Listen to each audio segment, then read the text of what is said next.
HR issues can kill you. One complaint against your company can turn your world upside down. And you spend way too much time dealing with HR when you should be spending your time on making a profit. You should talk to Bambi. With Bambi, get access to your own dedicated U.S.-based HR manager starting at just $99 per month. They get to know you and your business while providing HR expertise and the personal touch you need and want. They're available by phone, email, and real-time chat, so onboarding and terminations run smoothly. Team members reach peak performance, and your business stays compliant with changing HR regulations. And with Bambi's HR Autopilot, you'll automate important HR practices like setting policies, training, and feedback. HR managers can easily cost $80,000 a year, but Bambi starts at $99 per month. Schedule your free conversation today to see how much Bambi can take off your plate. Go to Bambi.com right now and type in Accelerate under podcast when you sign up. It'll really help the show. Spelled BAM, BEE.com. Bambi.com. Type in Accelerate. Welcome to Accelerate Your Business Growth, where we're exploring all sorts of business topics. Experts from around the world join me, your host, Diane Helbig, for a conversation where they share their expertise with all of you. Take what you need when you need it. Featured on Inc.com, Forbes, and MSNBC's Your Business, this podcast is recognized as one of the best podcasts for small business, sales, leadership, social media, and more. When it comes to business, Accelerate Your Business Growth has got it covered. And now on with the show. My guest today is Bob Wiesner. After 18 years with the world's largest ad agencies, Bob shifted his focus to the individual persuasion of a seller relative to a buyer. He's advised on over 400 transactions in the last 25 years. His clients have included top firms in advertising, accounting, architecture, engineering, consulting, investment banking, law, and many others. Bob has also consulted on Olympic bids, IPOs, and other fundraising engagements and roadshows. Thanks so much for joining me today, Bob. Well, my pleasure, Diane. Thanks for having me. Absolutely. I am really looking forward to this conversation, and I want to start by asking you to explain to the listeners, if you would, what the difference is between sales and business development. Oh, that's as old timers used to call it the $64,000 question. Yeah. I don't know how many of your listeners will get that reference, but let's just call that a really important question. Okay. Sales, Diane, is transactional.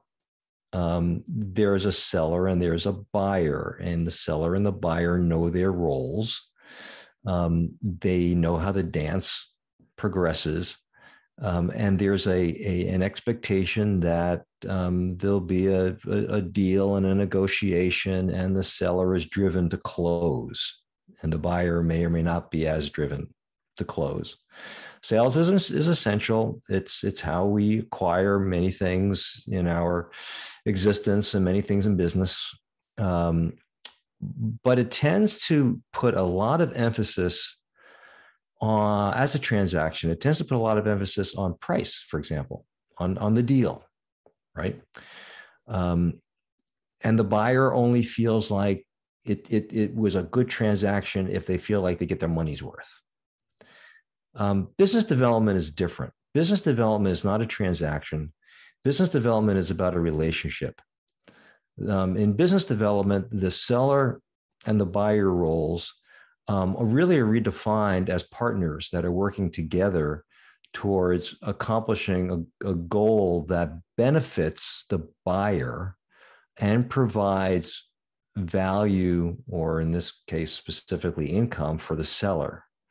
There's no set steps or processes necessarily. The relationship unfolds organically, usually in fact driven by the person in the buying situation, and there's no line of sight necessarily on the steps required to sell or to close. The closing just happens. We reach a point in business development where buyers and sellers just feel like, yep, we've got something to do. Let's get to the next step. What is that? Oh, sign a contract? Sure, I'd be happy to. And we carry on from there. So selling is a transaction. Business development is about a relationship. And when you take it from that perspective, Diane, I think that the other steps become logical and become obvious. It feels to me like the business development steps are easier for more people to embrace than the sales steps. Is that fair? That's a really that's an excellent perspective, Diane. And I say that maybe a little bit differently than where you're maybe coming from, but we're both landing in the same place. A lot of people don't like to sell. Yeah. The steps are oftentimes are pretty prescriptive. I've got, well, you start with a discovery meeting, and then you ask the 5 questions guaranteed to close, and then you put a deal in front. But a lot of us, especially professionals, people who are lawyers, accountants, architects, advertising agency people, entrepreneurs, they don't really like selling. It's not why they went into their trade, if you will, or their craft. Business development actually is easier because I'm not locked into this methodology or this motivation where I've got to sell something. I've got to close a deal. It's almost like I'm creating an adversarial relationship, at least in my mind, between myself as a seller and the other person as the buyer. In business development, we're trying to build that relationship. We're trying to identify problems and then offer solutions to those problems.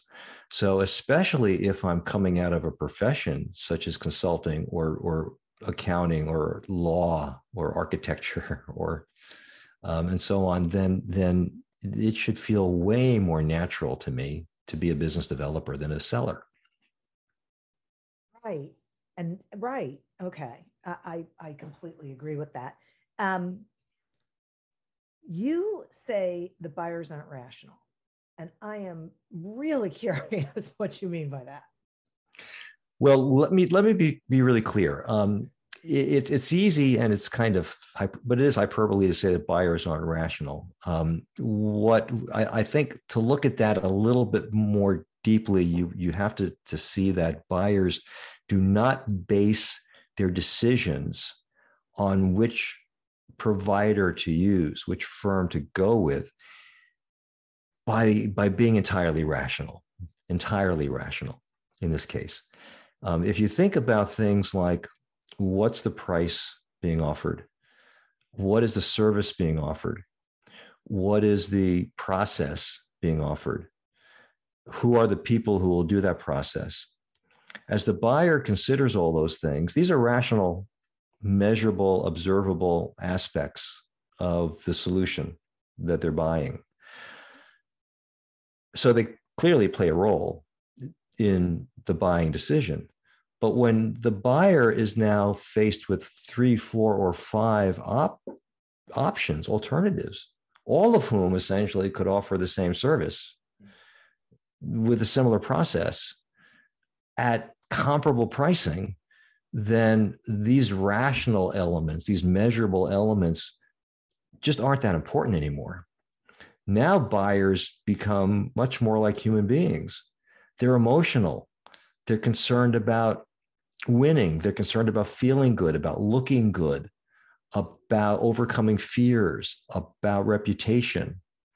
All of these things that are not measurable and are not process oriented. These are those non-rational factors that ultimately drive the final buying decision. So when we say that buyers are not rational, we're meaning that the rational elements of decision-making just aren't as important as we'd like them to be. Instead, it's these non-rational factors that create a ranking in a buyer's mind as to which provider is the better one for me to be working with.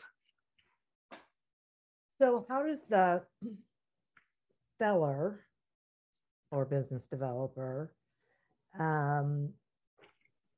meet that? What do they do in order to be able to, I'm going to use the word differentiate, but be the one that has that value to the buyer? No, we love the word differentiate, Diane. So don't hesitate to use that. Okay. But you're right that it's not as powerful a concept as a lot of sellers would like it to be. But that's probably a separate question that we can get into. To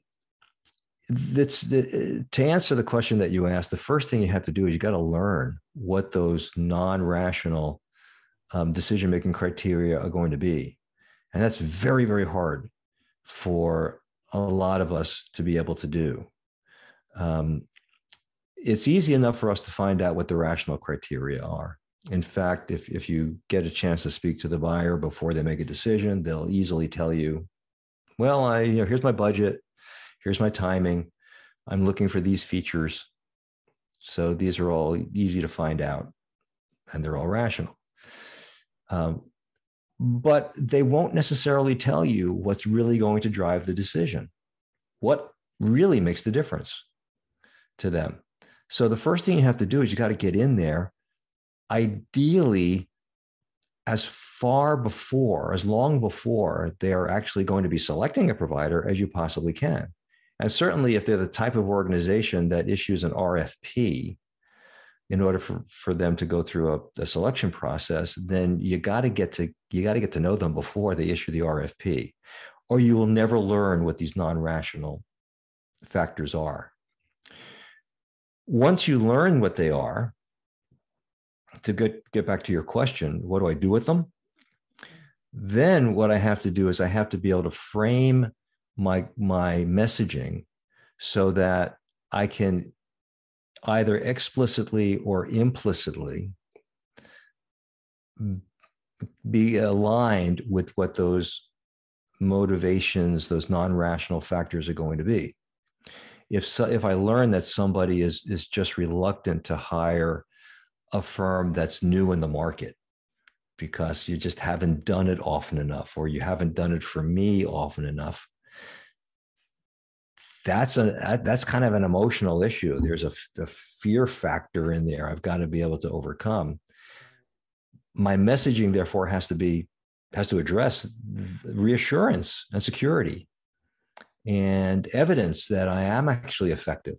And even though I'm the new kid on the block, I can get the job done for you. Or maybe I spin that message in a different way. And I say, look, because we're new, we're not going to do the same old stuff that everybody else does. We're new. We're going to give you a different approach. We're going to help set you apart. We're going to do it faster or cheaper or better than is typical in this business. So by learning that I the buyer, that the buyer is reluctant to bring in someone new, even though they say they're more than happy to, I can play to that in my messaging, and I can start to use your word accurately, differentiate myself from the other guys. I see. I thought it was interesting talking about RFPs because I think a lot of sellers automatically assume that it's all about low bid, and that they aren't going to be able to have that conversation with the buyer to identify what those emotional decisions are. Have you found that? Or because I was a little surprised about that there's opportunity even with RFPs. Well, I will say that once the RFP is issued, Diane, your opportunities become limited. Okay. So don't be surprised. Yeah. Because you're probably reflecting what's real. When an RFP is issued, rules are now put in place, and oftentimes about how much contact you can have with the organization that's looking for a new provider.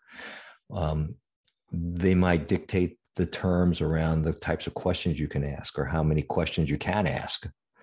They may dictate what the proposal to look like, how many pages it can be, how many sections it can be. If you're going to effectively sell to a buyer and really use their non-rational motivations to help them understand the value of hiring you as a firm, then you're going to have to get in there before the RFP. We just think that's inescapable. You're going to have to build a relationship and have conversations with people before they're actively searching for a new provider in your space, in your category. That's when they'll be more open to the conversation, to letting them ask you questions, to giving you information that could be valuable to you. So we encourage our clients with absolute certainty that if you want to be effective in business development and you want to win more often, then you must establish relationships with those companies that you want to do business with before they're actually in the market for a new provider. Yeah, boy, I think that is really important. I love that. This episode is brought to you by Klaviyo, the platform that powers smarter digital relationships. With Klaviyo, you can activate all your customer data in real time, connect seamlessly with your customers across all channels, guide your marketing strategy with AI-powered insights, recommendations, and automated assistance, deliver experiences that feel individually designed at scale, and grow your business faster. Power smarter digital relationships with Klaviyo. Learn more at klaviyo.com/Spotify. That's KLAVIYO.com/Spotify. From DNA testing to the Dixie Mafia, Crime Capsule brings you new stories of true crime in American history. I'm your host, Benjamin Morris. Join us for exclusive interviews with authors from Arcadia Publishing, writing the hottest books on the most chilling stories of our country's past. You can find us wherever you get your favorite podcasts or on evergreenpodcasts.com. Crime Capsule. History so interesting, it's criminal. Yeah, our success, the success of our clients is really based on making a shift from a mindset that says, I need to get as many RFPs as I can, to a mindset of, I need to be talking to clients that I want to do business with. And maybe that they'll never issue an RFP because they'll just love me. Right. And I can get work out of them without having to even go through a pitching process. Yeah. When you open yourself up to that opportunity, it frees you to be more effective, to be more focused. Imagine, how many organizations who are listening to this podcast right now have been driven to get more and more RFPs, get more and more pitches, get more and more proposals out there.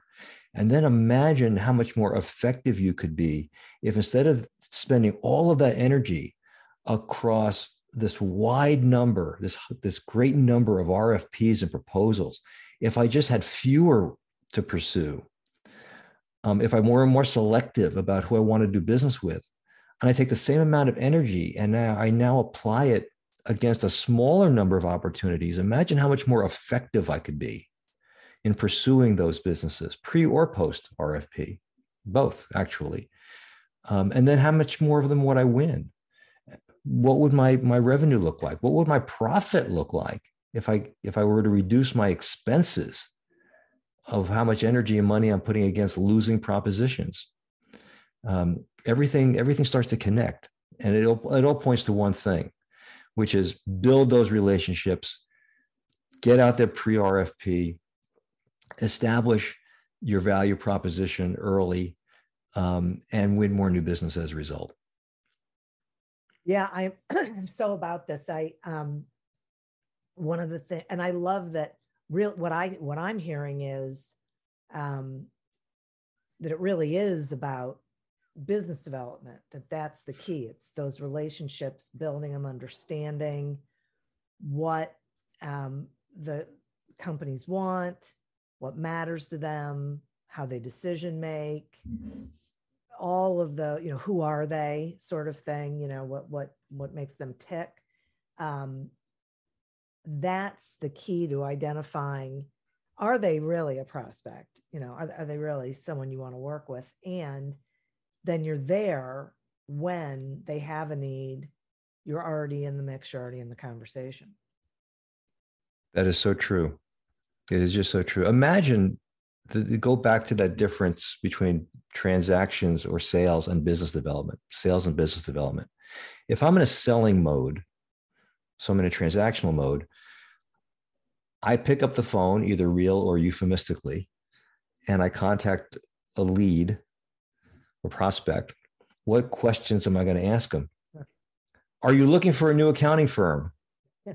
Are you looking to fill any open positions? I ask them if you have a need. If they say yes, then we talk about, well, I can do that cheaper, or here's how I would do that. If they don't have a need, then what do? Well, here's my business card. Give me a call when you need somebody. Right. And then I'm off to the next one. It's almost like a boiler room operation. Yeah. And I don't mean to, look, I'm not trying to be disrespectful to people who are professional sales. As I said at the beginning of the podcast, there's a clear and important role for transactional selling. But from our perspective, if you're in a transactional mode, it's very different and less effective than if you're in a business development mode. In this case, I call a client or a prospect, and I'm not asking them if they need a new provider. What I'm asking them is, so how's your business going? Have you considered, how are you dealing with this change in power structure within companies where it's gone from the employer to the employee? How are you handling the Great Resignation? What are some of the things that are challenging you in terms of potential changes in the tax code? We're having meaningful conversations about important business issues that are increasing my value potentially to that prospect. And at some point, we'll talk about the actual service that I can offer. But until we get to there, imagine how our relationship now is progressing and improving, on how I'm separating myself or differentiating myself from any similar providers. Yeah, definitely. And the buyer then doesn't feel like they're being sold, right? They feel like they're exploring a conversation around things that matter to them. And if it leads in that direction of, once we know what really matters to them and who they are and, how they operate, then they're more open to having that conversation. Sure. You become an advisor to them, not a salesman to them. I've used at least one term so far that's dated me. I'll use another term now that dates me. But what I want to do as a business developer is I want to be on their speed dial. And whenever they have a business issue, even if it's not something I can solve directly through my service, I still want them to call me. Yeah. To feel confident enough to give me a call and ask me for my advice. Right. I'm more than happy to give that away, because at some point I know that we're going to monetize this relationship, because they will need the service that I offer. Yeah, I'm totally with you on this. For me, it's not being in sales mode, but being in discovery mode, being curious, because then your focus is totally on them and not on your quota or, having to meet payroll or any of those sorts of things. So the relationships you end up getting into are more profitable when it's from a business development standpoint. You've used two words, Diane, that we love. Good for you. One is curious and one is profitable. Yeah. I think business developers by nature are more curious. Mm-hmm. They're willing to ask questions. They're in fact even willing to admit what they don't know. Yes. And use the prospect to help improve their own knowledge base. So I think the people who are curious can be excellent at business development. And the other thing, which I think is very poorly appreciated in the selling community, is that through the practice of business development, you should eventually be able to make more profit, not just more revenue, but more profit. That's because of two things, maybe more than two. But minimally, you are in fewer competitive situations. You're just more likely to get work without having to bid for it. So that ought to increase your profit. You can hold your price points at a higher level as a result. And you're also more profitable if you choose to measure profit this way, because you have not had to waste as much money on pursuits that you're not going to get. You're able to be more of a favorite for more of the opportunities that come your way because of that differentiation that you mentioned earlier. And as a result, you win more often, and that just increases your return on investment for your new business efforts. So I'm so glad that you just said that. Let's talk about ROI, because you say that a lot of companies aren't even aware of the ROI of their business development efforts. And I'm really curious about why that is. And maybe if you can explain why they should know their ROI, we can change that. I certainly hope we can. It's a great area for exploration, and thank you for bringing it up. First of all, a lot of companies, as you said, don't know the ROI on business development because they don't regard business development as an investment. They look at it as an expense. So it sits on their expense line. Here's the money I'll spend on travel. Here's the money I spend on marketing. Here's the money I spend on sales materials. Here's the money that maybe they have salaries if they're a large enough organization to have business developers. So they just look at the expense, and at the end of the day, they have a goal. Did your revenue number hit $1 million, $2 million, $10 million, whatever the number is? And that's, if they hit the goal, that's fine. It justifies the expense. What they fail to measure, really understand, is that each one of their pursuits, all of their activities have a cost to it. For me to pursue a particular opportunity, I may have had to invest not just a share of the marketing dollars or a share of the materials dollars, but I put time into it, right? And time is money. So how many hours did I actually put into the pursuit of that piece of business? And what's the cost of those hours to me for pursuing that piece of business? And what was the return that I got from that piece of business? Not just in terms of revenue, what was the contract worth, but if I take out all of my typical P&L expenses or costs associated with that business, not just the hours I put into it, but the actual cost, the actual profit of the business, then was it really worth it at the end of the day? So, in a book that we recently wrote, I recently published, called "Winning is Better," we give these calculations that come out of our client experiences, and they're really interesting when you think about them.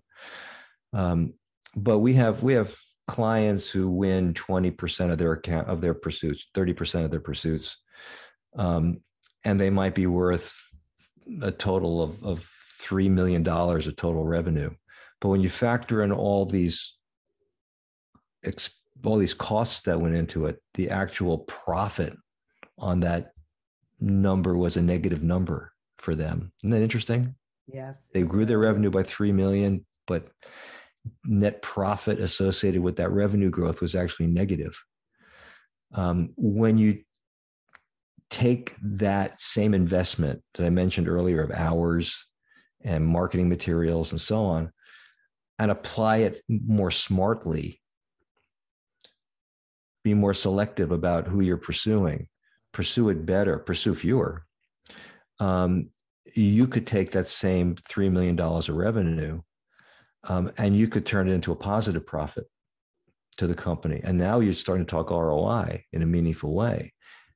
You take it a step further and be even smarter about your business, and you can take that 20% win rate for $3 million and turn it into a 40% win rate at $6 million. Or if you're really getting better about doing the things we talked about earlier in the podcast about getting out there before the RFP and building relationships and therefore gaining more revenue, holding your price points higher, instead of 40% wins and $6 million of revenue, 40% wins is now worth $7 million in revenue. Bigger tickets that you're selling. And now look at your profit.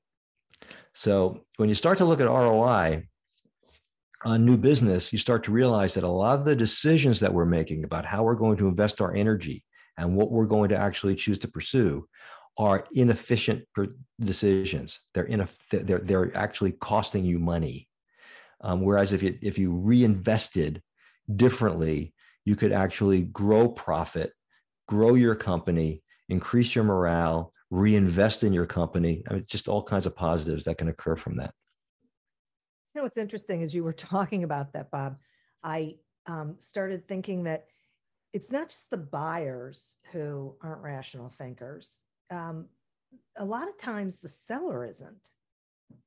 You know, I've noticed that a lot of sellers will decide that they want a particular piece of business, say, because it's large and that having that client name on their website is going to be a really big deal, but it costs them, they lose money every time they engage with them. So, you know, they're not necessarily rational either. Oh boy, is that true? That's a great observation too. How many of your listeners, I wonder, I certainly have done this, maybe you have too as well, Diane, thought that, well, let's get a foot in the door. Yeah. This is not a lot of revenue, and it's not really a project that is our core sweet spot project, but we can do it. We'll do okay, and we'll get our foot in the door. You know, we'll build a relationship, and then we can talk later about the real important stuff. We've all done it. The question that becomes is, how often does that foot in the door strategy actually lead to the big work that you really want, to the top level relationship that you really want, as opposed to pigeonholing you into just only doing that work? And then I'll think about all the money you spent, all the effort you took to build that relationship, just so you can get that little tiny piece of work that didn't turn into anything. Exactly. You know, a rational person, one could argue, wouldn't necessarily do that. But, you know, the irrational or emotional business developers do make those kinds of decisions, and they don't serve you as well as you think they're going to. Right. Exactly. This is so interesting. I hadn't really ever looked at it that way. It's really challenging, right? I mean, you know, if it was easy, everyone would be doing it, but. Well, look, our goal is to stretch people's thinking. You know, sales, business development, it all involves human beings. Yeah. So and we don't offer a magic potion or hypnotism in our service. You know, so there's no guarantees about anything, but we just want our clients, as like your listeners, we just want them to think differently than they're currently thinking, and to consider other things than what they're currently doing, and to see if there's maybe some value in approaching things from a different direction than you have been. And I think a lot of very smart people who are listening to this podcast will see the value of making some different decisions. Well, I do too. I think that is one of the things that is so valuable. And one of the reasons why I wanted you to join me is when they start thinking different, that's when they realize what they can do and what is more effective and productive and yields, you know, better results. You can't necessarily tell them, but by having these conversations and just, you know, asking questions and positioning things, they can come to it. Like just as we were having this conversation and I realized things I hadn't realized before. I think the listeners are going through that same sort of, you know, process. Those ahas are going off. I can almost hear them right now. Yeah, me too. Oh, which is why I'm so grateful that you spent this time with me. I really very much enjoyed this conversation. There is so much more we could talk about, but we don't have time today. Maybe you'll come back. And oh, Diane, thank you. I would love to. This has been a lot of fun. Good. You can't see the big smile that's been on my face throughout the entire call. Thank you so much for inviting me and for some really smart questions. I appreciate it. Absolutely. And will you please tell the listeners how they can find you, how they can find the book that you mentioned, and anything you think they should know, please? Sure. Well, please do connect with me. It's Bob Wiesner. I'm sure that my name is spelled correctly in your show notes. And you can find me on LinkedIn. That's the easiest way. And connect with my company called the Artemis Partnership. We are regularly putting out thought leadership ideas, just like we talked about, to expand your thinking.